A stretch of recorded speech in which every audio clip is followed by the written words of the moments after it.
Very good evening students, welcome to modern Takshashila. मैं शाहीन जरीन। आज हम लोग लेकर के आए हैं आप लोगों के लिए सीडीएस के क्वेश्चंस पेपर। हाल ही में सीडीएस का एग्ज़ाम हुआ है, जिसके क्वेश्चन पेपर लाते लाते काफ़ी देर हो गई है मुझे, लेकिन कहते हैं ना कि कोई भी चीज़ थोड़ी देर से आए तो उसमें फ़ायदा होता है। लाइक दो न्यूज़ चैनल होते हैं, एक आज तक और एक एनडीटीवी। सुना देखा ही आप लोग दोनों ने। आज तक ऑलवेज ब्रेकिंग न्यूज़ देते हैं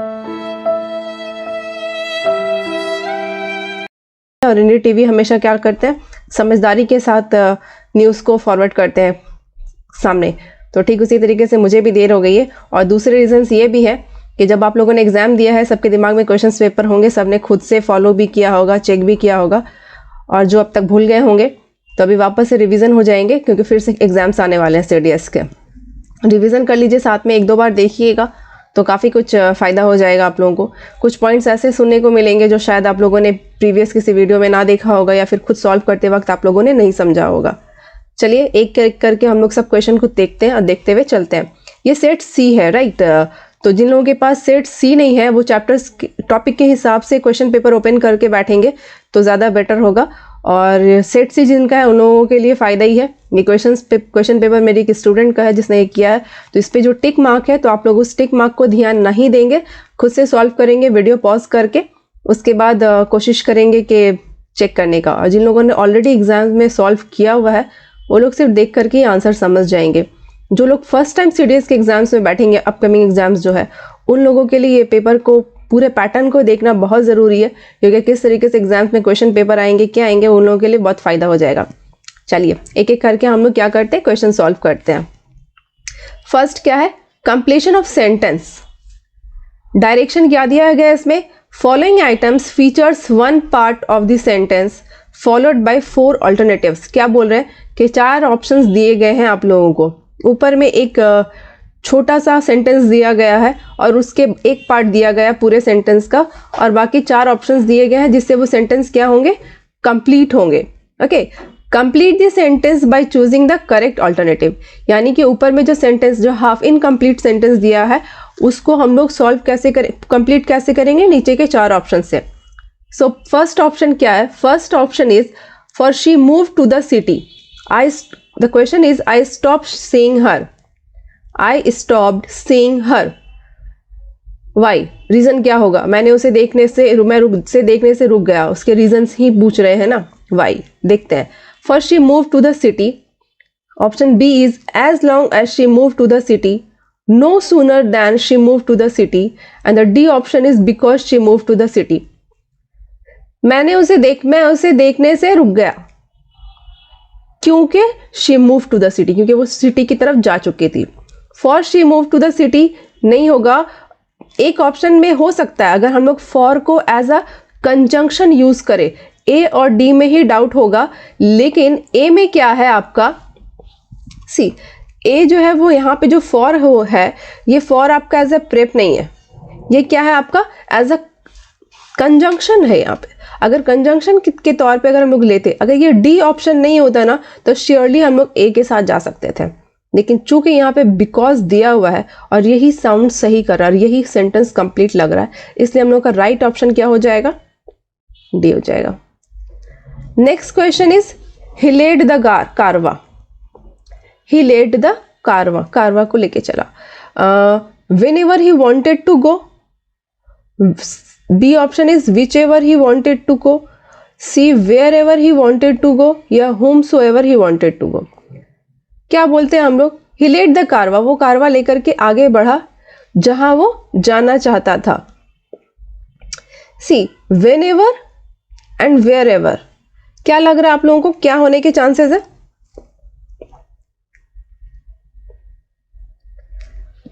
where ever, wherever he wanted to go, कि जहां वो जाना चाहता था वो ले करके उसको क्या किया, आगे चला गया। Wherever he wanted to go. तो हम लोग का राइट ऑप्शन क्या हो जाएगा, ये C. Okay, question number 3, unless you work harder you will succumb. Option B is you will pass. Option C is you will fail, and option D is you will promoted. First of all हम लोग जानेंगे unless और until में क्या फर्क होता है। Unless जो है जब तक दोनों का ही मीनिंग होता है, बट अनलेस इन निगेटिव, जब तक नहीं।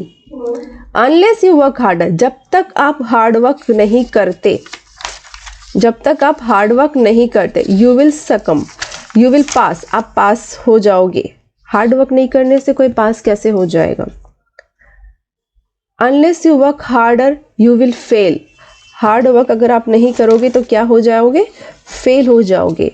Unless you work harder you will be promoted, promoted का मतलब क्या होता है कि कोई एक डेजिग्नेशन है उससे आप थोड़ा आगे बढ़ जाएंगे, या फिर कोई क्लास 1 में है उसको क्लास 1 में हम लोग भेजेंगे तो कैसे क्या हो जाता है, वो प्रोमोट किया जाता है, वो प्रोमोट हो जाता है।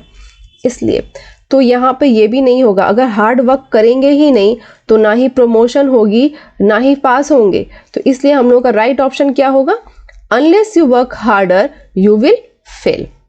अगर आप हार्ड वर्क नहीं करोगे तो क्या हो जाओगे, फेल हो जाओगे। फाइन। क्वेश्चन नंबर 4 देखते हैं हम लोग का क्वेश्चन नंबर 4 क्या है, had I the wings of a bird, had I the wings of a bird, had I the wings of a bird का अगर हम लोग उसको असर्टिव सेंटेंस करते हैं तो इसका मतलब क्या हो जाता है, if I had the wings. इसके माने हम लोग का यहां पे हो जाएगा, if I had the wings. Okay, अगर मेरे विंग्स होते, आई would fly away, I should fly away, I will have flown away, I could have flown away. See, the first thing हम लोगों को ये समझना होगा यहाँ पे ऑप्शन में क्या है। जो हम लोगों के जो क्वेश्चन है वो क्वेश्चन कौन से सेंटेंस में, हैड है। Had means what, past, past sentence है, राइट। तो ये भी हम लोगों का किस में होने चाहिए, पास्ट में ही होना चाहिए। तो पास्ट में अगर होगा तो हम लोग का कौन सा ऑप्शन जा रहा है, option number A, I would fly away. The right answer is option A, I would fly away. Now moving to question number 5, he would be happier, क्या होता, वो खुश होगा। ही वुड बी हैप्पियर, कैसे कैसे खुश हो जाता। Was he more honest, honest होता। Had the more honest, had he more honest, sorry, should he be more honest, या फिर वर ही मोर ऑनेस्ट। सिंपल है, यहाँ पे भी वही हम लोग फॉलो करेंगे जो ऊपर में बताया था मैंने। सी, यहाँ पे हैड भी है, वॉज भी है, लेकिन the right answer is B, were he more honest. He would be happier were he more honest. Now moving to question number 6। Okay, no sooner did I arrive at the airport, option are then the flight took off, then the flight took off, did the flight took off, then the flight shall take off. First of all, दो ना हम लोगों के correlative conjunction है। यहाँ पे जो दो कोरिलेटिव कंजंक्शन है वो समझिए। ये हम लोग का क्या है, नो सूनर है, राइट।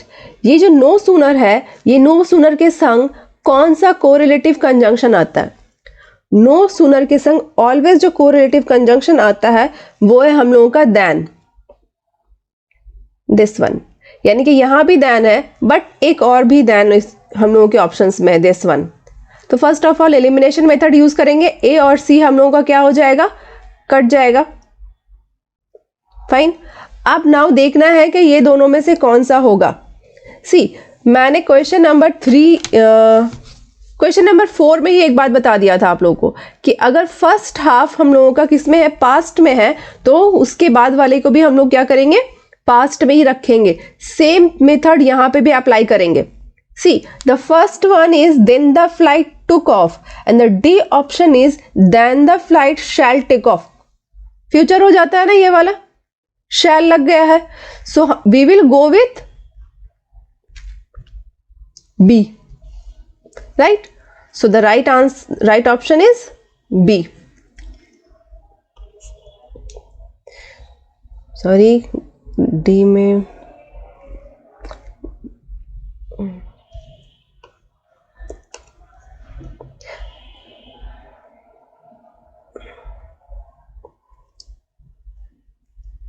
बी। चलिए अब हम लोग चलते हैं क्वेश्चन नंबर 7 की तरफ। क्वेश्चन नंबर 7 है आपका, आई could not be angry with him. इसका मीनिंग क्या समझ आ रहा? आई could not be angry with him, मैं उसके साथ गुस्सा नहीं हो सकता और हो सकती। Had I tried, should I try, if I tried, even I tried, मैं कोशिश करूं भी तो मैं उसके साथ गुस्सा नहीं हो सकता और हो सकती। तो यहाँ पे कौन सा टर्म्स जा रहा है उस हिसाब से अगर हम लोग देख रहे हैं तो ए और डी जो है वो बिल्कुल एलिमिनेट करेंगे हम लोग, नहीं होंगे ए और बी। बचता है अपना सी एंड डी, दोनों में साउंड्स लग रहा है। क्या होने के चांसेस है? I could not be angry with him if I tried or even I tried. If I tried, अगर मैं कोशिश करता हूं तो, ये हम लोगों का राइट ऑप्शन है। क्वेश्चन नंबर 7 का राइट आंसर है option C, if I tried. Now question number 8, he knows only, he knows only, वो जानता है सिर्फ, what? So much as I have told him, whichever I have told him, so far as I have told him, what I have told him. अगर हम लोग हिंदी में बोलेंगे तो क्या समझेंगे कि वो उतना ही जानता है जितना मैंने उसे बताया है।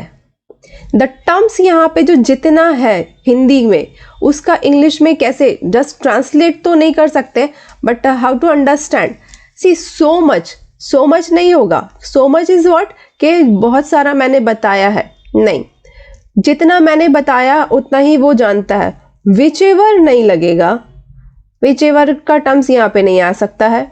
So far as I have told him and what I have told him, students को कंफ्यूजन इसमें हो सकते थे, लेकिन the right term is what I have told him, जो मैंने बताया है या फिर जितना मैंने बताया है। तो यहाँ पे राइट ऑप्शन क्या होंगे आपके? What I have told him. Now question number 9, as you have made your bed, you must learn to lie. Option B, you must adjust with the situation. Option C, so you must lie on it. Option D, so that you can lie on it. Try कीजिए आप लोग video pause करके 2 second के लिए कि इसके right answers जो है क्या है। देखिए यहां पे भी जो टर्म्स यूज हुआ है ना, एज, इसके भी कोरिलेटिव कंजंक्शन है एज के संग, मोस्टली यूज होते हैं। एज के साथ जो मोस्टली यूज होते हैं दैट इज सो।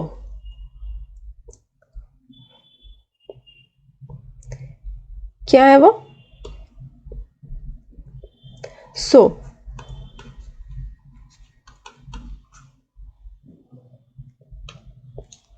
यहाँ पे ऑप्शंस पे भी हम लोगों को 2 जगह लेकिन सो दिख रहे हैं, तो हम लोगों को करना क्या है? फर्स्ट जो इसको एलिमिनेट करेंगे तो पहले उसको काट करके अपनी टेंशन हल्की करते हैं हम लोग, उसको हटाते हैं कि जो नहीं होने वाली है वो क्या है? ए भी नहीं होगी एंड बी भी नहीं होगी। The C option is so you must lie on it and the D option is so that you can lie on it. बोलना क्या चाह रहा है वो? बोलना ये चाह रहा है कि as you have made your bed, जैसे आपने बेड बना लिया है, so you must lie on it, कि आप उसके ऊपर, जैसे कि आपने बेड बना लिया है, आप क्या करो, उसके ऊपर लाई कर लो। ये तो नहीं बोला ना कि बेड बना लिया है सो that you can lie on it, तो आप उसके ऊपर लाई कर सकते हो, नहीं, आपने जब बना ही लिया है so you must lie on it. अगर बना लिया है तो आपको क्या करना चाहिए? डेफिनेटली उसके ऊपर लाई कर जाना चाहिए। सो हम लोग का राइट ऑप्शन है C.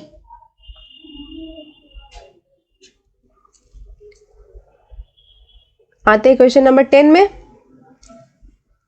The younger man has more money.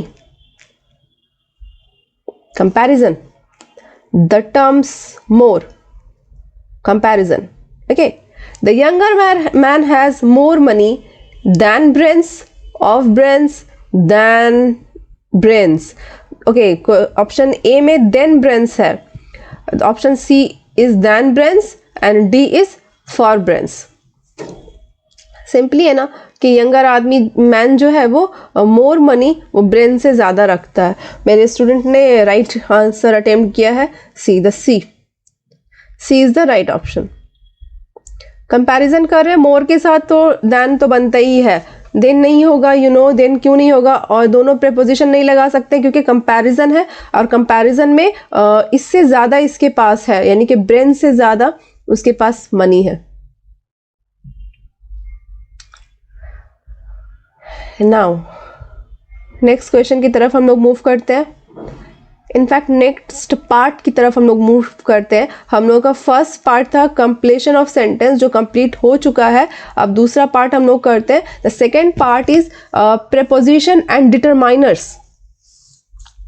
Preposition and determiners क्या होते हैं, बहुत जल्द मैं प्रेपोजिशन और डिटरमाइनर्स के क्लास के वीडियोस भी आप लोगों को अपलोड करूंगी, तब तक लेकिन अभी क्वेश्चन सॉल्व करके थोड़ी बहुत सीख लेते हैं। पूरी की पूरी डिटेल जो है क्वेश्चन पेपर में नहीं हो पाएगी, लेकिन हाँ क्लास जब करवाऊंगी तो मैं पूरी सिखा दूंगी।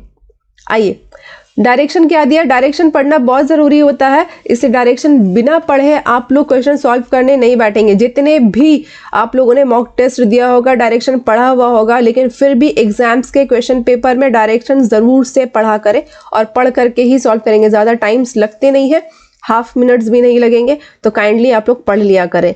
डायरेक्शन क्या दिया गया है, each of the following sentence in this section has a blank space with 4 options। Means एक क्वेश्चन दिया हुआ है, उसमें एक ब्लैंक ऑप्शन है जिसके लिए 4 ब्लैंक जगह छोड़ी गई है, जिसके लिए 4 ऑप्शंस है। Select your response on the answer sheet accordingly. Okay, select whichever preposition or determiners you consider the most appropriate for the blank space and indicate your response on the answer sheet accordingly। कहना क्या चाह रहे हैं कि एक sentence दिया हुआ है, उसके बीच में ब्लैंक है, इसके नीचे 4 ऑप्शन है और जो यहाँ पे एग्जैक्टली फिट होंगे आपने उसको क्या करना है, यहाँ पे लिखना है। आइए तो हम लोग क्वेश्चन नंबर 11 देखते हैं कि क्या बोल रहा है। क्वेश्चन नंबर 11 में है आपका he succeed blank dint of perseverance and hard work। Okay, ये क्वेश्चन ना काफ़ी फेमस है। इनफैक्ट CDS में खुद एग्जैक्ट यही क्वेश्चंस पूछा जा चुका है एक साल में। जिन बच्चों ने प्रीवियस ईयर के क्वेश्चन पेपर सॉल्व किया होगा वो बच्चे इसका क्वेश्चन जो है बिल्कुल अटेम्प्ट करके आए होंगे। डायरेक्ट क्वेश्चन आया है वहीं से एग्जैक्ट। यहाँ पे ही सक्सीड, वो कामयाब हो गया, blank didn't of perseverance and hard work. कैसे हो गया, हार्ड वर्क करके, हार्ड वर्क के कारण ही वो क्या हो गया है, वो सक्सेस हुआ है। तो यहाँ पे डिंट ऑफ के संग ऑलवेज लगता है बाय डिंट ऑफ।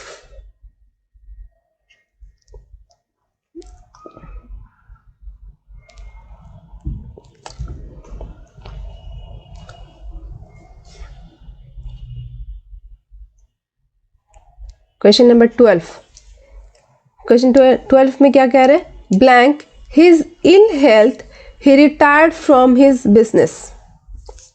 वो क्या हो गया है, उसकी सेहत जो है खराब है, his ill health he retired from his business, वो अपने बिजनेस से रिटायर्ड हो गया, मीन्स उसने अपने बिजनेस को छोड़ दिया है क्योंकि इलनेस की वजह से, उसकी हेल्थ खराब होने की वजह से, कारण से। द टर्म क्या यूज कर रहे हैं हम लोग, कारण से, उसकी हेल्थ खराब होने के कारण से वो क्या किया, बिजनेस से रिटायर्ड हो गया है। यहाँ पे कुछ ऑप्शंस ऐसे है, साउंड्स करेंगे कि हाँ लगेगा कि इसके संग ये जाएगा, जैसे कि with regard to his ill health he retired, due to his, due to, see I say due to अगर होगा तो शायद यहाँ पे चांसेस था, बट यहाँ पे ड्यू टू नहीं है, ओनली ड्यू है, तो फिर हम लोग तो इसको तो कैंसिल कर ही देते हैं कि ये बी ऑप्शन नहीं होने वाले हैं। Then as his ill health, no कभी नहीं होगा, एज हिज इल हेल्थ नहीं हो सकता है। बच क्या रहा है अपनी, ओइंग टू का मतलब ये होता है कि के कारण, owing to his ill health, उसकी तबीयत खराब होने के कारण, खराब तबीयत के कारण, ही रिटायर्ड फ्रॉम हिज बिजनेस, उसने अपने बिजनेस से रिटायरमेंट दे दिया। तो हम लोगों का राइट ऑप्शन क्या हो जाता है, owing to। Now question number 13, these are the good rules to live blank with by of in. These are the good rules. यहाँ पे गुड रूल्स टू लिव का मतलब क्या होता है कि कहीं के नियम कानून के अकॉर्डिंगली रहना, कहीं के नियम कानून के अकॉर्डिंगली रहना। तो हम लोगों का 13 नंबर का ऑप्शन क्या हो जाता है,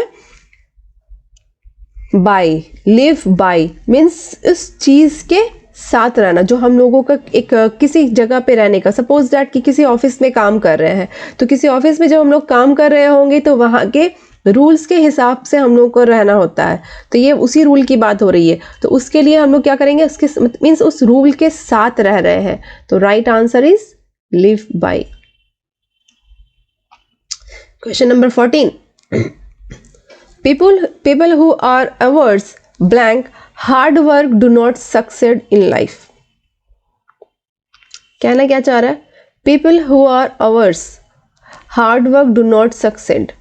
जो लोग जो है ध्यान नहीं देते हैं, हार्ड वर्क में कंसंट्रेट नहीं करेंगे, वो लोग जो है लाइफ में सक्सेस नहीं होंगे, वो लोग लाइफ में सक्सेस नहीं होंगे। तो अवर्स टू होगा, अवर्स विथ, अवर्स ऑफ, या फिर अवर्स रिगार्डिंग। क्या लग रहा है, देखिए 2 ऑप्शंस में ही जाना चाहिए ध्यान, एक टू के साथ और एक विथ के साथ। People who are averse with hard work, hard work के साथ अगर वो लोग नहीं जाते हैं या हार्ड वर्क वो लोग नहीं करते हैं, नहीं करने से मुराद मीन्स वो काम से उन लोगों की अटैचमेंट नहीं है। लेकिन अवर्स के साथ हमेशा यूज होता है टू। सो हम लोग का राइट ऑप्शन क्या हो जाता है, to. People who are averse to hard work do not succeed in life. Okay, now moving to question number 15। A woman who always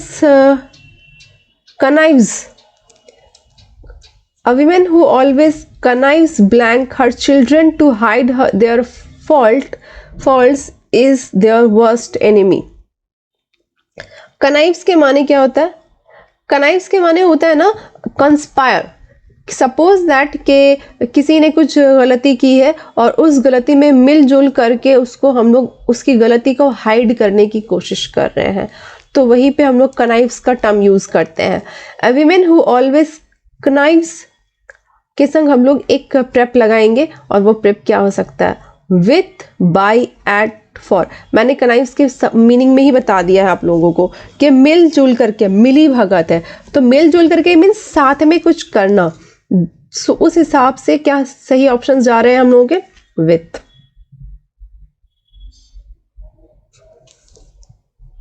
moving to question number 16।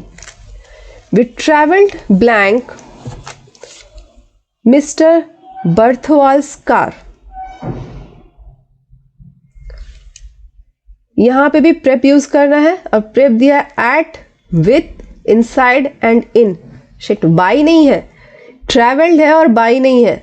थोड़ी सी डाउट हो रही है ना कि ऑप्शंस गलत दे दिए क्या, नहीं गलत दिए। आइए सीखते हैं कहाँ पे लगते हैं बाई, और कहाँ पे ये 4 ऑप्शन होने की वजह से यहाँ पे एग्जैक्ट एप्रोप्रिएट कौन से ब्लैंक में फिट होंगे वो प्रेप देखेंगे हम लोग। सी, जब हम लोग किसी जनरल ट्रांसपोर्ट की बात कर रहे होंगे ना, किसी भी जनरल, जैसे कि किसी कार के थ्रू, किसी बस के थ्रू, नॉर्मल ऐसी जनरल चीज के साथ अगर हम लोग बात कर रहे होंगे, वहां पे हम लोग लगाते हैं बाय। सपोज मिस्टर बर्थवाल्स नहीं होता यहाँ पे, तो हम लोग यहाँ पे ऐसे बाय भी लगा सकते थे, ऑप्शंस में होता तो सही चला जाता। लेकिन चूंकि यहाँ पे बर्थवाल्स दिया हुआ है, मेंशन कर दिया है, खास करके किसी पर्टिकुलर की है, स्पेसिफाई कर दिया है, तो उसके लिए हम लोग पता क्या लगाते हैं, इन का इस्तेमाल करते हैं ऑलवेज। सपोज कर लेते हैं कि खास करके इन जो है हम लोग उस जगह पे लगाते हैं ऐसे चीज में जो छोटी सी हो, जहां पे हम लोग घूम नहीं सकते हैं। लाइक बस है, बस के अंदर हम लोग क्या कर सकते हैं, एक जगह से दूसरी जगह आना जाना कर सकते हैं। लेकिन अगर कार है और स्पेसिफिकेशन भी है, साथ में स्पेसिफाई भी कर रहा है, जैसे कि यहाँ पे कर रहा है मिस्टर बर्थवाल कार, तो उसके लिए हम लोग खास करके क्या करेंगे, इनका ही इस्तेमाल करेंगे। लेकिन इन केस अगर मिस्टर बर्ड्सवाल कार के बजाय मिस्टर बर्ड्सवाल बस होता, या फिर वी ट्रैवल्ड, एग्जाम्पल ले लेते हैं एक हम लोग, suppose we travel by train, चलेगा? वी ट्रैवल बाय ट्रेन चलेगा, but we travel blank Rajdhani Express on train, in train, on Rajdhani Express, in Rajdhani Express और बाय राजधानी एक्सप्रेस। इसका आंसर कमेंट बॉक्स में कर आप लोग बताएंगे मुझे। Question number 17, Suresh came home blank train. अभी जस्ट ऊपर में मैंने यही चीज एक्सप्लेन किया था, क्वेश्चन नंबर 17 में आ भी गया वही चीज। Suresh came home on train, with train, by train. अब तो आंख बंद करके आप लोग इसका ऑप्शन सी मार सकते हैं। अभी जस्ट मैंने बताया, जनरल बात हो रही है, बाय लगा दे आराम से, कोई इशू नहीं है।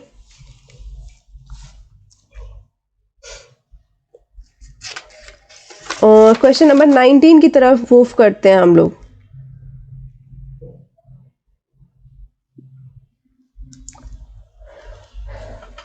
सॉरी, क्वेश्चन नंबर 18 की तरफ मूव करते हैं हम लोग।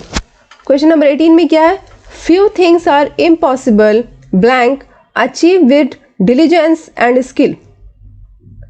कुछ चीजें जो है अचीव करना इम्पॉसिबल है, उसके लिए इम्पॉसिबल, अचीव के संग फॉर अचीव नहीं, फॉर तब लगेगा जब अचीव यहां पे नाउन बन करके आता, फॉर अचीवमेंट, राइट? लेकिन यहां पे अचीव है, तो उसके लिए हम लोग क्या यूज करेंगे? ये बनाएंगे हम लोग यहां पे पार्टिसिपल, इसलिए हम लोग लगाएंगे to achieve with diligence and skill. Question number 19, it is natural for everyone to aspire blank distinction.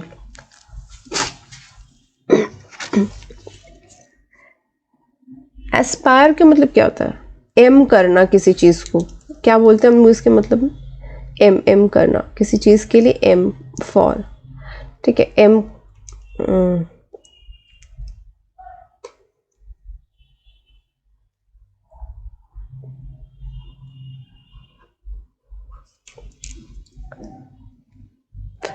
जब हम लोग एम फॉर कर रहे हैं तो हम लोग एस्पायर के साथ भी क्या लगाएंगे? फॉर लगाएंगे। समटाइम्स क्या होता है कि कोई वर्ड्स के साथ हम लोगों को नहीं मिलता कि कौन से प्रेप लगाएं, तो उसके लिए आप लोग क्या करें, जो वर्ड है ना उस वर्ड का सिनोनिम्स ढूंढा करें, और उस सिनोनिम्स के संग अगर आप लोगों को मिल जाएंगे वर्ड्स, कहीं पढ़ा होगा आप लोगों ने या फिर नॉलेज में होगी, तो वही वाली जो है प्रेप आप लोग उसके साथ भी लगा सकते हैं। मोस्टली 99.9%, नॉट पूरे 100% के लिए। Okay, question number 20, he is liable blank his wife debts. Liable किस चीज के लिए? For his wife debts, to, with और एट। लायबल के संग क्या यूज करते हैं हम लोग? फॉर यूज करते हैं। मेरे स्टूडेंट ने करेक्ट मार्क किया है ये वाले ऑप्शंस को। जिस क्वेश्चंस पे मार्क नहीं है डजेंट मीन कि उन्होंने मार्क नहीं किया है, बट क्वेश्चन पेपर में वो मार्क करना भूल गई हैं। आइए, ये पोर्शन भी हम लोगों का डन हो चुका है। अब नेक्स्ट में आते हैं। The next one is ordering of sentences. Time consuming है ये पोर्शन, तो ये पोर्शंस में स्टूडेंट्स के लिए सुझाव दूंगी कि आप पूरा कर लें, उसके बाद आराम से इसको बैठ करके सोच करके किया करें, क्योंकि ये क्वेश्चन के लिए शांति से करना बहुत ज़रूरी होता है, पहला चीज़, और दूसरा ये टाइम बहुत कंज्यूम करता है। देखिए, ऑर्डरिंग ऑफ सेंटेंस, डायरेक्शन पढ़ेंगे पहले हम लोग। In this section each item consist of 6 sentences of a passage. एक पैसेज है, जैसे पैसेज होती है ना, वो पूरी की पूरी ये पैसेज है जो 6 सेंटेंसेस पर डिपेंड करेगा। 6 सेंटेंस होंगे इसके अंदर, ये पूरी पैसेज में। The first and the 6 sentences are given in the beginning as S1 and S6। बोलने का मतलब है जो पहला सेंटेंस होगा पैसेज का और जो आखिरी सेंटेंस होगा पैसेज का, वो ऑलरेडी गिवन है, वो लोग बता दिए हैं। जो S1 है वो आपका सेंटेंस पैसेज का पहला सेंटेंस है, और जो S6 है वो पैसेज का लास्ट सेंटेंस है। The middle 4 sentences in each have been jumbled up and labeled as P, Q, R and S। लेकिन जो बीच के 4 सेंटेंस है उसको इन लोगों ने क्या किया है, अप एंड डाउन कर दिया, जंबल कर दिया है, एक लाइन से नहीं सजाया है, उसी को सजाना है आप लोगों को। और ये जो 4 सेंटेंसेस है, इस 4 सेंटेंसेस को इन लोगों ने कौन कौन से कीवर्ड्स के साथ रखा है, P, Q, R and S के साथ। You are required to find the proper sequence of the 4 sentences and mark your response accordingly on the answer sheet। हम लोगों को यही करना है। S1 के बाद यानी कि जो अपना फर्स्ट सेंटेंस है उसके बाद कौन से सेंटेंस आएंगे, देन इस तरीके से 4 सेंटेंस को हम लोगों को अरेंज करना है वापस से तरीके से, और लास्ट तक के कंक्लूजन तक वो सही बैठे। इसको पहले अच्छा सा पढ़ना होगा। उसके लिए ज़रूरी है कि पहले हम लोग first sentence and last sentence को पढ़ें और समझें। Hunger and malnutrition are outcomes of food insecurity और the inability to access adequate food and nutrition. Hunger और मेल न्यूट्रिशन जो क्या वजह से होता है, और फूड इनसिक्योरिटी और इनएबिलिटी टू एक्सेस, सही खाना सही पोषण नहीं मिलने की वजह से ये मेल न्यूट्रिशन होता है। राइट, ये पहले बोला गया। लास्ट में कंक्लूजन पार्ट में क्या बोला है, it is most likely that India is going to miss the millennium development goal in this regard. ये मेल न्यूट्रिशन के बारे में ही है। इन दिस रिगार्ड मीन्स इस मेल न्यूट्रिशन के बारे में ही है कि इस वजह से इंडिया जो है क्या होगा, मिस कर देगा मिलेनियम डेवलपमेंट गोल में, वहां पे स्टैंड करने से वो वहाँ उसको अचीव नहीं कर पाएगा। उसके अचीवमेंट के लिए क्या ज़रूरी होती है कि हंगर, मेल न्यूट्रिशन, ये सारी चीज़ें जो है देश की सही हो। फर्स्ट सेंटेंस समझ आया कि मेल न्यूट्रिशन की वजह से, सही खाना सही पोषण नहीं मिलने की वजह से ये सारे मेल न्यूट्रिशन और हंगर होते हैं। नाउ अब हम लोग सेंटेंस पढ़ेंगे धीरे धीरे। P, in 2001 to 2003 every 5th Indian was found to be under nourish. 2001 और 2003 में से हर 5th इंडियन मीन्स हर 5वें शख्स को जब देखा जा रहा था तो वो क्या किया जा रहा था, अंडर नॉरिश था। मीन्स उसके अंदर नॉरिशमेंट नहीं थी, सही पोषण में खाना नहीं मिला हुआ था। क्यों में क्या कह रहा है, the rate of decline in the proportion of the under nourish through the 1990s was much slower in the comparison to decline in poverty head count ratio। The rate of decline in the proportion of the undernourished through the 1990s से was much slower, और भी slow हो गया in comparison to decline in poverty। poverty के हिसाब से, poverty का जितने head count हो रहा था, जितने लोग poverty थे, poor थे, गरीब थे, उन लोगों के हिसाब से भी क्या हो रहा था, रेशियो में अंडर नॉरिशमेंट जो है 1990 के बाद से नीचे जा रहा था, अंडर नॉरिश हो रहे थे लोग। आर में क्या है, hunger related poverty remains one of the major deprivation in India. भूख की वजह से, गरीबी में जो भूखा रहते हैं, हंगर रिलेटेड पुवर्टी रिमेन्स, वो काफ़ी लंबे समय तक इंडिया का एक मेजर हिस्सा को नीचे की तरफ करके रखा हुआ है। क्या ऐसे लोग जो इतने गरीब हैं कि वो खाना भी नहीं खा सकते हैं। S, in fact the proportion of undernourished people remain stagnant at 21% in the second half of 1990s and the number actually increased। Second half में 1990s के अर्ली स्टेज तो छोड़िए, सेकेंड हाफ उसके बाद वाले में 50 के बाद के एरा में जो 21% जो क्या थी वो स्टैग्नेंट थी, वैसे ही लोग वैसे ही थे, इसमें कोई भी चेंजेस नहीं आया था। एंड नंबर एक्चुअली इंक्रीज, और इनफैक्ट ये देखा जा रहा था कि वो क्या हो रही है, वो बढ़ रही है और ज़्यादा क्वांटिटी में बढ़ रही है। पुअर्टी, हंगर, अंडर नॉरिशमेंट, ये सब चीज़ें क्या हो रही थी, बढ़ रही थी। नाउ इसको अरेंज करना है, हाउ टू, कौन से पॉइंट पहले आना चाहिए, कौन से पॉइंट पहले जाना चाहिए। एकदम ठंडे दिमाग से, शांति से बैठ करके वीडियो को पॉज करें और इसको अरेंज करने की कोशिश करें।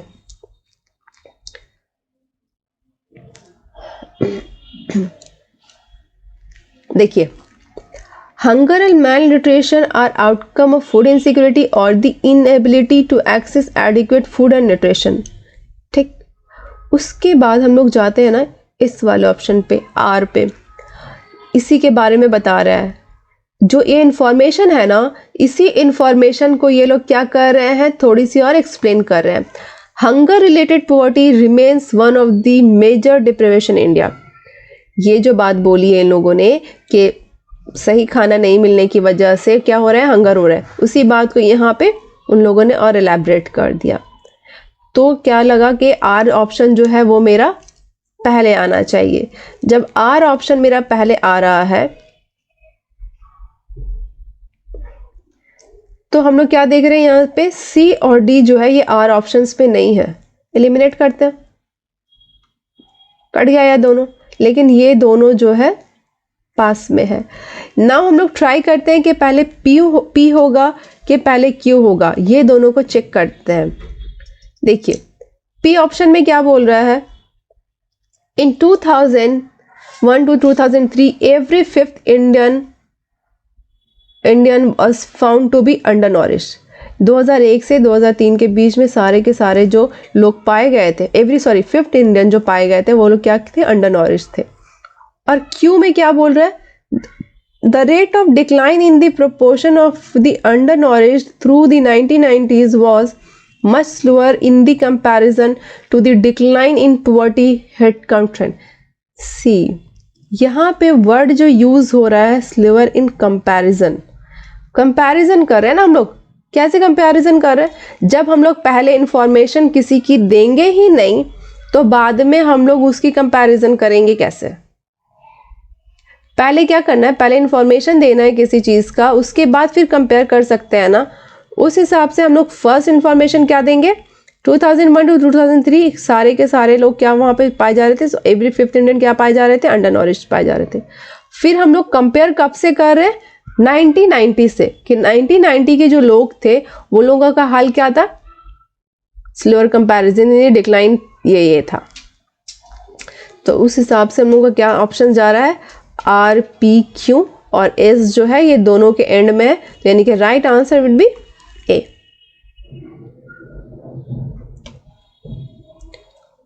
Question number 22, the Indian meteorological department IMD was established in 1975।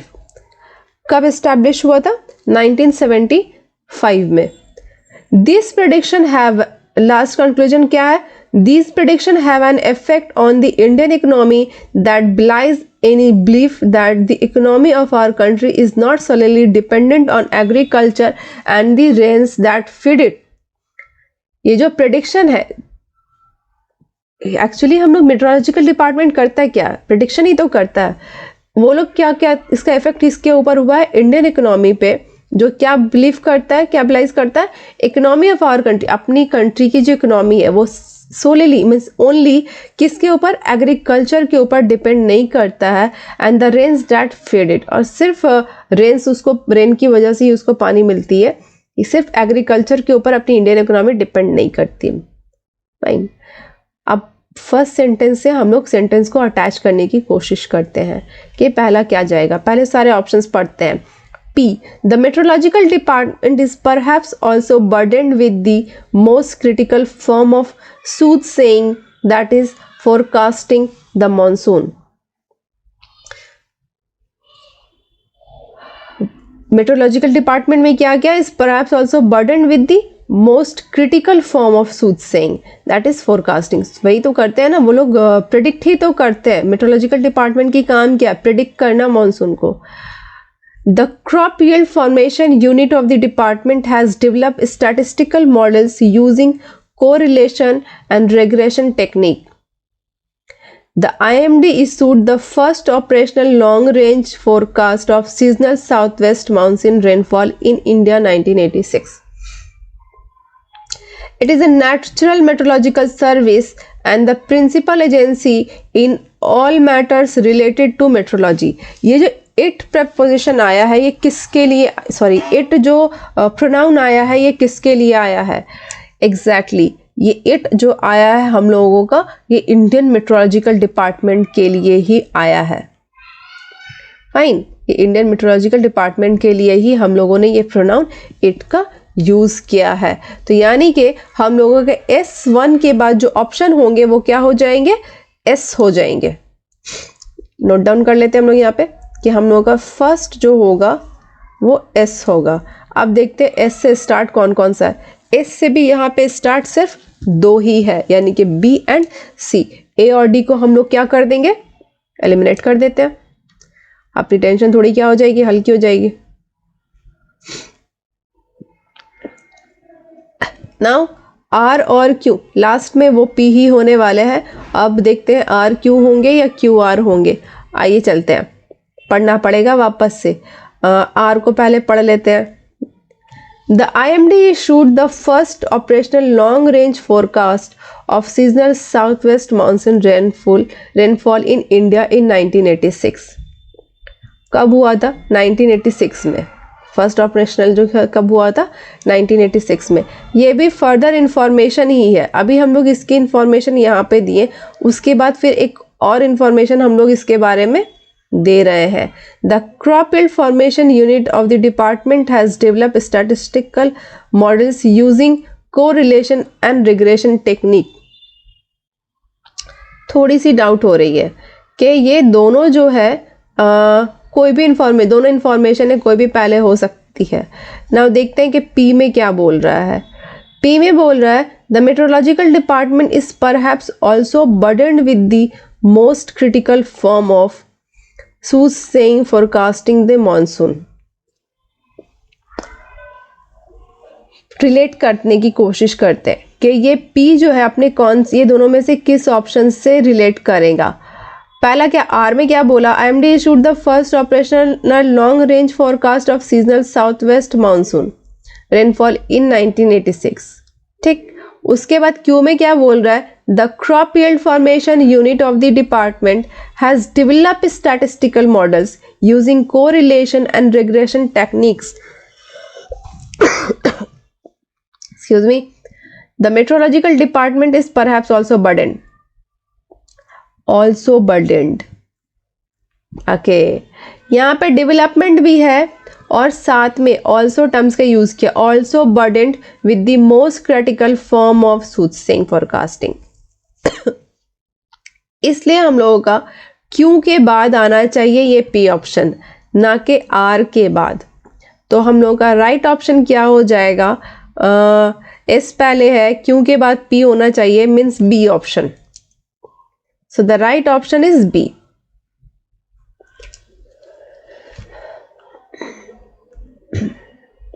Now moving to next question, question number 23.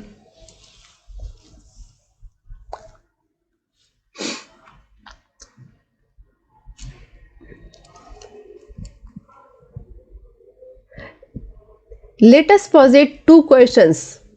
One, what else our parliamentary system? Okay. Conclusion question क्या है?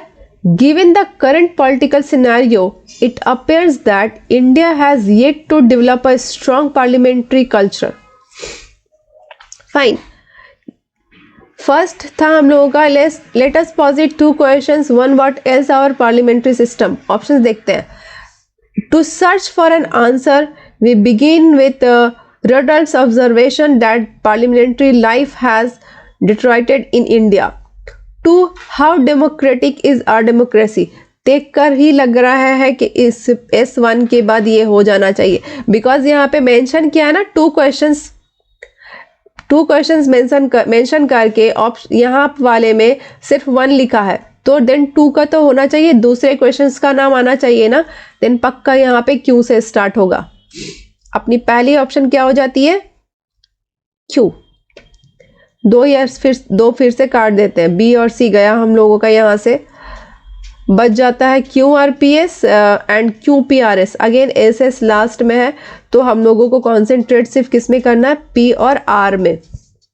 आइए चलते हैं, पहले P देखते हैं। To search for an answer we begin with Rudder's observation that the parliamentary life has, 2 के बारे में बता दिया कि 2 क्वेश्चन क्या है। अब भैया आंसर तो चाहिए, तो वही बात तो यहाँ पे बोल रहा है, to search for an answer, कि हम लोगों को क्या करना है कि आंसर अगर चाहिए होगा तो कहाँ से स्टार्ट करेंगे, रिडल्स के ऑब्जर्वेशन से। चांसेस है ना पी के, क्यों के बाद पी ही आना चाहिए, फिर भी आर को पढ़ते हैं। For a system to survive, grow and prosper, it needs to be supported by a democratic political culture. There is an organic connectivity between a parliamentary system and parliamentary democracy. बिल्कुल are के बाद ही S होना चाहिए, are के संग के sentence के साथ ही ये मैच कर रहा है। और जब यहाँ पे क्वेश्चन है तो पहले आंसर की बात करेंगे, तो पहले आंसर जो है पी में बता रहा है, तो यानी कि हम लोग का राइट ऑप्शन क्या हो जाता है, क्यों के बाद क्या आना चाहिए, पी, देन सॉरी पी आना चाहिए था,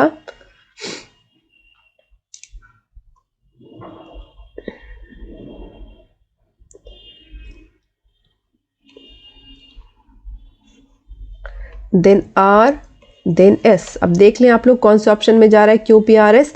क्यू पी आर एस जा रहा है अपने ऑप्शन डी में।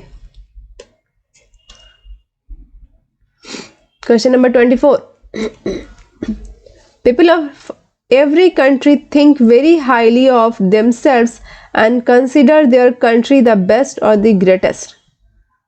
सही बात है, सब सोचते हैं। S6, we should accept whatever good we may find in other countries. ये भी बात सही है।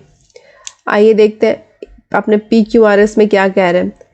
And discard what is bad, और डिस्कार्ड कर देना चाहिए जो बुरी चीज़ है। No country can be absolutely good just as no man can be thoroughly good. Fine, पूरी की पूरी कंट्री जो है अच्छी नहीं हो सकती है, अच्छे से एकदम अच्छी नहीं हो सकती, जिस तरीके से लोग नहीं होते हैं पूरे के पूरे अच्छे। One must cultivate the ability to discern the good from the bad. मालूम होना चाहिए बैड और गुड में फ़र्क। We have to keep what is good, तो हम लोगों को रखना क्या चाहिए, गुड। आई थिंक इसमें पूरे में सबसे ईजिएस्ट वन जो है यही है, सबसे इजीएस्ट वन है। फिर भी मेरी स्टूडेंट जो है वो शायद गलत करके आई हैं।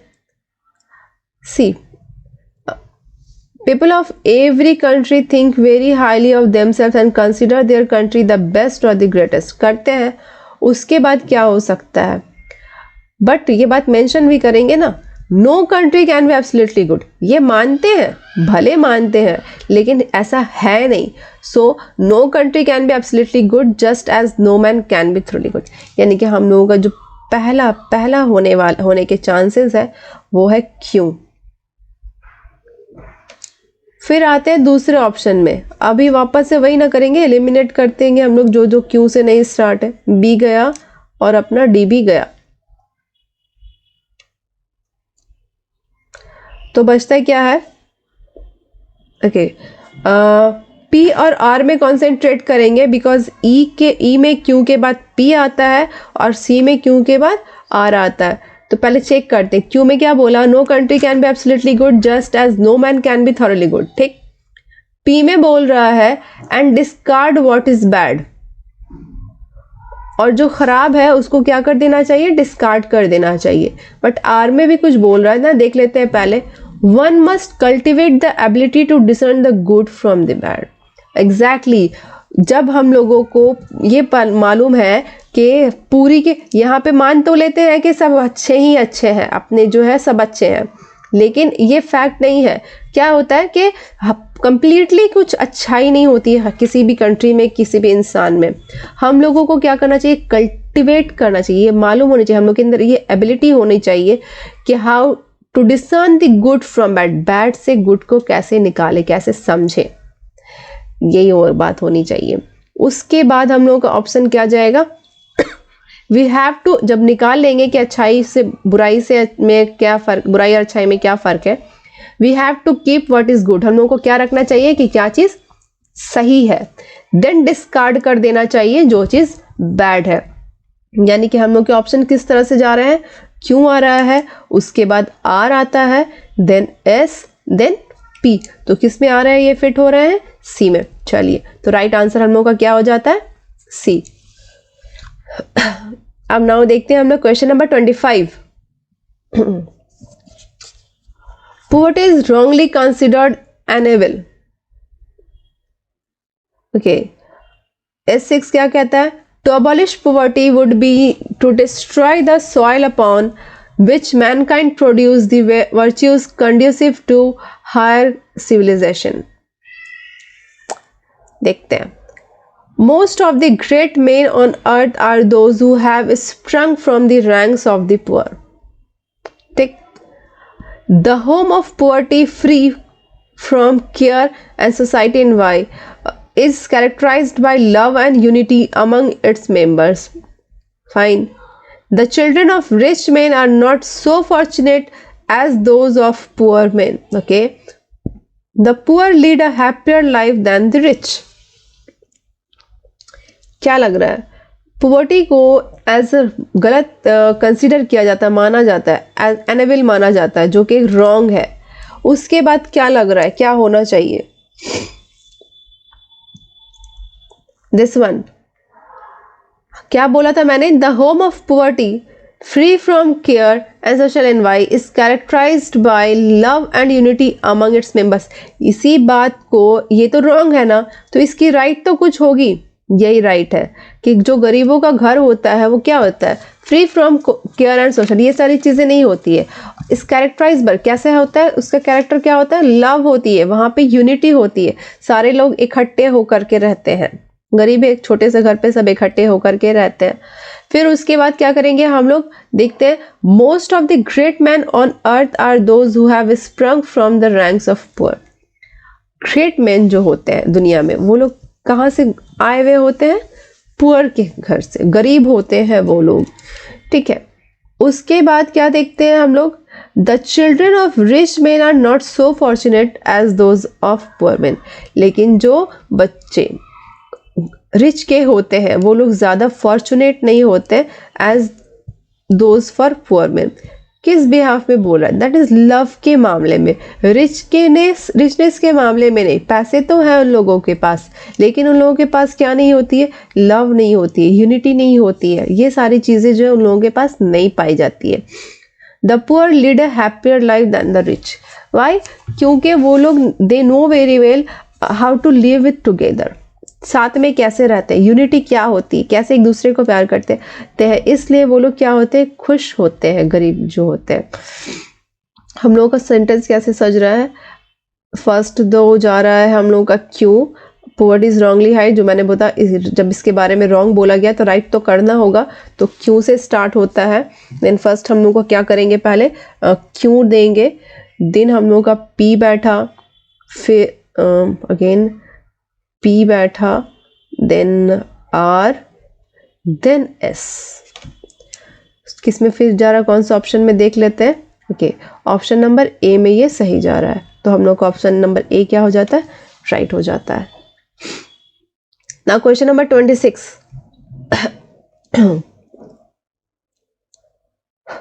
All work and no play makes Jack a dull boy.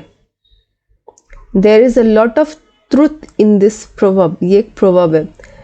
इस प्रोवर्ब के माने में क्या बोला जा रहा है? All work and no play makes Jack a dull boy. Means सिर्फ काम काम काम करके और खेल कूद ना करके जैक क्या हो गया है? एक डल बॉय हो गया. मीन्स उसके अंदर कोई भी चार्मनेस नहीं है, एक्टिविटी नहीं है, काम तो करता है बस खुशी नहीं है.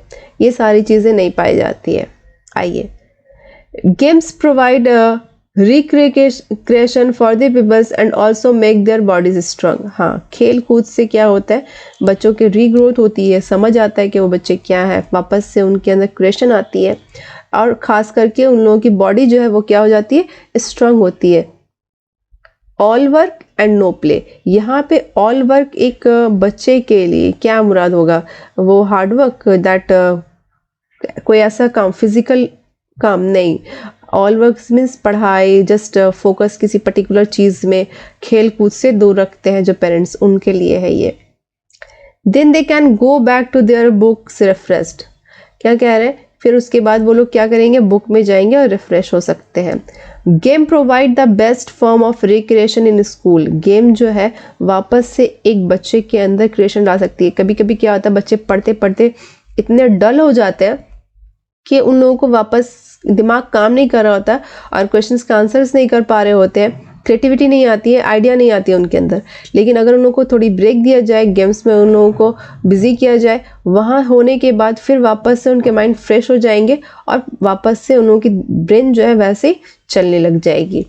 इसका मतलब यही होता है। Unless people enjoy some sort of recreation, they become dull and their reading suffers as a consequence. वही बात अभी मैंने बोला, people should play for an hour or two, 1 या 2 घंटे के लिए खेलना चाहिए। चलिए अब हम लोग इसको सॉल्व करते हैं। पहला हम लोग का जो वो प्रोवर्ब है, उसी प्रोवर्ब के बाद हम लोगों का सेंटेंस आना होगा। तो आप लोग ये काम करें, 2 सेकंड का पॉज लेकर के जस्ट उस प्रोवर्ब के बाद कौन सा सेंटेंस फिट हो रहा है वो ट्राई करें, बाकी मैं बता रही हूँ। चलिए होपफुली आप लोगों ने कर लिया होगा। देखिए, all work and no play makes Jack a dull boy, right? सीधा जा रहा है। Unless people enjoy some sort of recreation, they become dull and their reading suffers as a consequence. ये जो डलनेस है इसी के बारे में तो बता रहे हैं ना कि क्या हो जाएंगे वो लोग, फिर उस चीज़ की ज़रूरत है उसको, अगर नहीं मिलेगी तो वो लोग पूरे के पूरे तरीके से डल हो जाएंगे। यानी कि हम लोग का फर्स्ट ऑप्शन क्या जाएगा, आर जाएगा। लिख लेते हैं हम लोग इसको। देन क्या जाएगा, चेक करते हैं। तो अब इसके हम लोग क्या देंगे, सॉल्यूशन देंगे। सॉल्यूशन क्या है, game provide the best form of recreation in the schools. Games होने चाहिए। वापस से स्कूल में स्टूडेंट्स को वैसे ही रिलाइव करने के लिए क्या चीज़ की हम लोग को ज़रूरत होती है, गेम्स की ज़रूरत होती है। यानी कि हम लोगों का नेक्स्ट क्या हो जाएगा, क्यों। ओके, देन उसके बाद क्या देखते हैं हम लोग।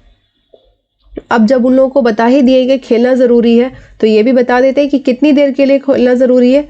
We should play for an hour 2, 1 या 2 घंटा के लिए खेलना चाहिए। यानी कि एस हो जाता है। बच क्या गया, अपना P. Then they can go back to their books and refresh. खेल लेंगे, वापस से बुक में जाएंगे तो फिर से वापस से वो लोग क्या हो जाएंगे, रिफ्रेश हो जाएंगे। आई थिंक ये वाला भी काफ़ी ईजी था। क्वेश्चंस ऐसे ही आए हैं, इजी टू मॉडरेट। कुछ क्वेश्चंस अगर टफ दिए हैं तो कुछ क्वेश्चंस काफ़ी इजी दे करके वो टफ वाले क्वेश्चंस को बर्डन थोड़ा हल्का कर दिए हैं। Next question, question number 27। Sometimes we have to put up with something irksome or unpleasant, right? Sometimes we have to put up with something irksome or unpleasant, but the conclusion question, but we find ourselves getting accustomed to it in due course of time. Now options क्या आपने, suppose we shift into a house near a factory which keeps going all day, right? Option Q क्या है, as time goes by we are able to adapt ourselves to it so that it becomes a part of our life. R में क्या है, thus we can get used to do anything. S क्या बोल रहा है, at first the noise of machinery makes it impossible for us to sleep at night. First, वापस से first sentence में चलेंगे और देखेंगे ये चारों में कौन उसके साथ जा रहा है, किस, इसके बाद क्या होना चाहिए। Sometimes we have to put up with something irksome or unpleasant. होता है ना, कुछ अनप्लेजेंट चीज़ें आ जाती है, तो उसके बाद हम लोगों को क्या जाना चाहिए। Sorry, C, as time goes by, जब वक्त गुजर जाता है, we are able to adapt ourselves to it. It किसके लिए आया है, दिस, इसी चीज के लिए, ठीक है। To it so that it becomes a part of our life. जब हम लोग उस चीज को अडेप्ट कर लेते तो फिर क्या हो जाती है, वो चीजें पार्ट ऑफ लाइफ हो जाती है। यानी कि हम लोगों का फर्स्ट क्या हो जाता है, क्यों। 2 फिर से कट जाएगा अपना, बी खत्म एंड डी खत्म। कॉन्सेंट्रेट सिर्फ किस में करना है, आर और पी में, सॉरी पी और आर में, राइट। तो उसके बाद क्या होगा, पी को पहले पढ़ लेते हैं। Suppose we shift into a house near a factory which keeps going all day, thus we can get used to do anything. इस सेंटेंस के बाद एज टाइम गोज वे अडेप्ट कर लेते हैं हम लोग। सपोज कर लेते हैं कि हम लोग शिफ्ट हो रहे हैं एक घर में जो फैक्ट्री के करीब है, जो ऑल डे काम करते हैं। और इसमें क्या बोला, thus we can get used to do anything. इसकी वजह से हम लोग फिर क्या होगा, इस तरीके से हम लोग फिर क्या करते हैं, कोई भी चीज़ आराम से कर सकते हैं। क्यों के बाद आर ही सही लग रहा है, सपोज नहीं लग रहा है। इस तरीके से दस है, मतलब इसी मैटर पे बोल रहा है, दस वी कैन गेट, इस तरीके से। देन द राइट ऑप्शन फिर हम लोग का क्या हो जाता है, क्यों के बाद आर। जब आर हो जा रहा है तो हम लोग डायरेक्ट देख लेते हैं क्यों के बाद आर किस में आ रहा है, सी में आ रहा है। यहाँ पे टाइम बच गया हम लोगों का और दूसरे ऑप्शंस चेक करने की जरूरत नहीं रही। नाउ मूव करते हैं क्वेश्चन नंबर 28 में। A large city is the best school for studying life. A large city is the best school for studying life. Thus, a city can teach us many aspects of life. Options क्या दे रहे हैं? If we live in a city for a year or two, we will be able to acquire a good knowledge for life. Fine. Q में क्या कह रहा है? In a large city, we encounter different types of persons. R में क्या कह रहा है? The rich and the poor, the proud and the humble, the deceitful and the innocent, the rough and the gentle. Okay. S क्या कह रहा है? The various facets of life can be found reflected in large city. First question को देख करके एकदम दिमाग लगा सकते हैं हम लोग कि इसके संग कौन सा जाने वाला है। एकदम सिंपल है। यहाँ पे देखिए, A large city is the best school for studying life. In a large city we encounter different types of person. यही बात को हम लोग आगे बढ़ा करके बोल रहे हैं। इसी इंफॉर्मेशन को हम लोग थोड़ी सी डिटेलिंग कर रहे हैं, तो इसलिए हम लोगों का जो फर्स्ट हो जाएगा वो क्या हो जाएगा, क्यों।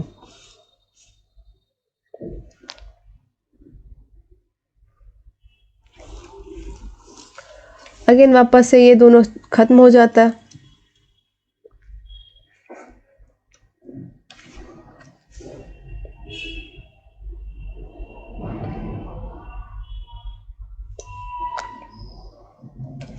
ये दोनों आ रहा है।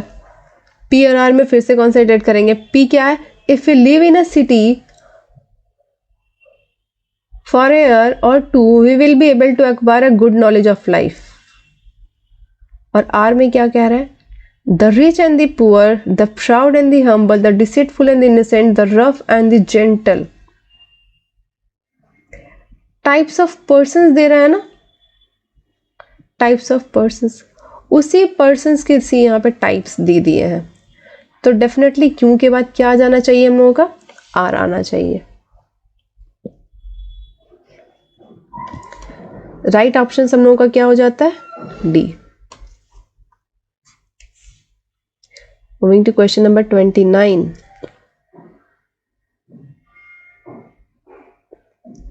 Okay, great talkers are never great doers. S6 क्या कह रहा है, those who do nothing are usually the most talkative.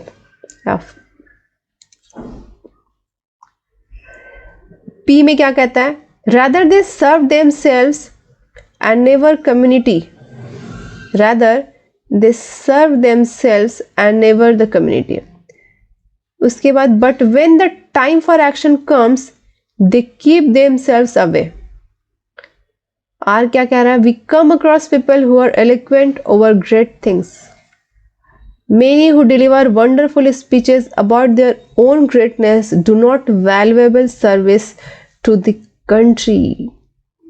Great talkers never great doers. जो बहुत बातें करते हैं ज़रूरी नहीं है कि वो अच्छे काम भी, अच्छे कर्म भी कर रहे होते हैं।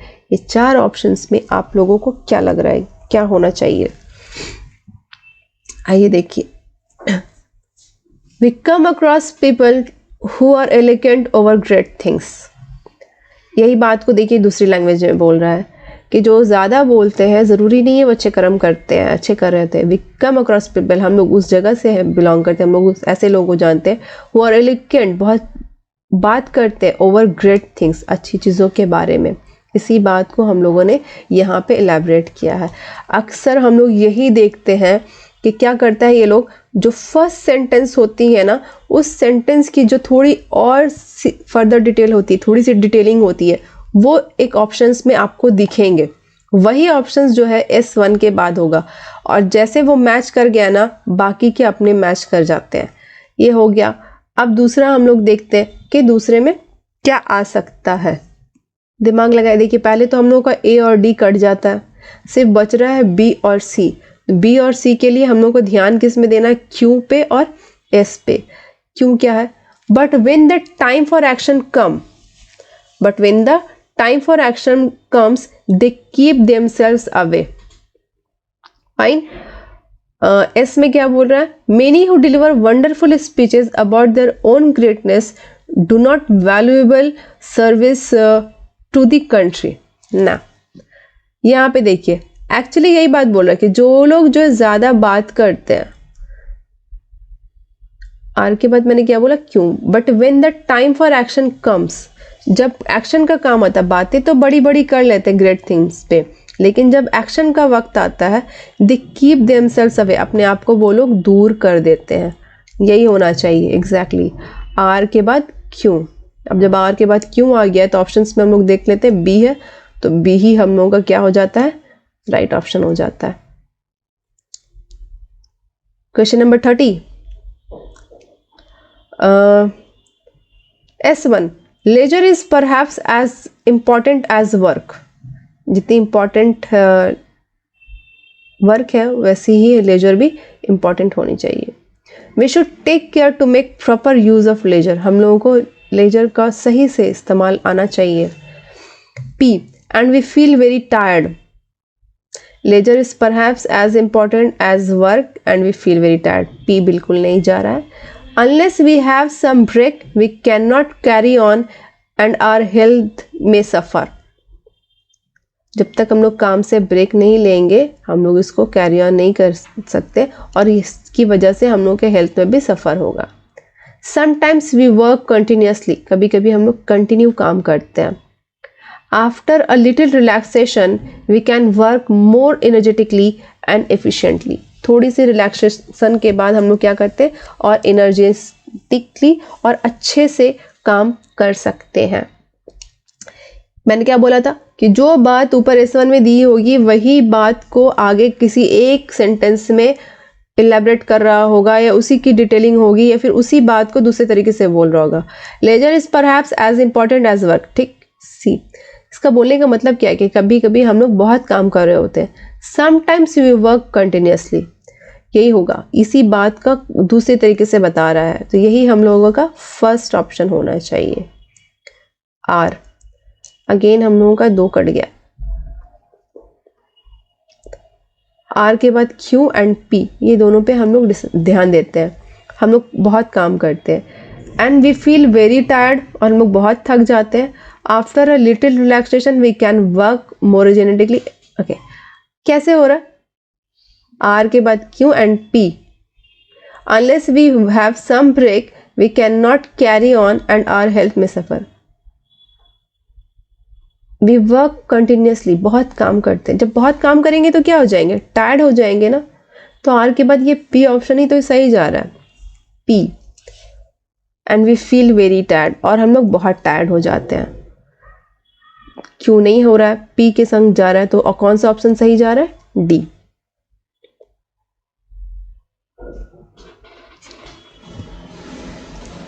थर्टी क्वेश्चंस हम लोगों ने कर लिए हैं, अभी भी क्वेश्चंस बाकी है। आप लोग जैसे जानते हैं कि काफ़ी क्वेश्चंस 120 क्वेश्चंस आते हैं सीडीएस में। ये फर्स्ट वीडियो है सीडीएस का, इसके बाद काफ़ी लंबी हो गई है वीडियो सिर्फ ये वाले पोर्शन की वजह से। इसमें काफ़ी डिटेलिंग्स रहती है, एक एक क्वेश्चन एक एक ऑप्शंस को देखना पड़ता है।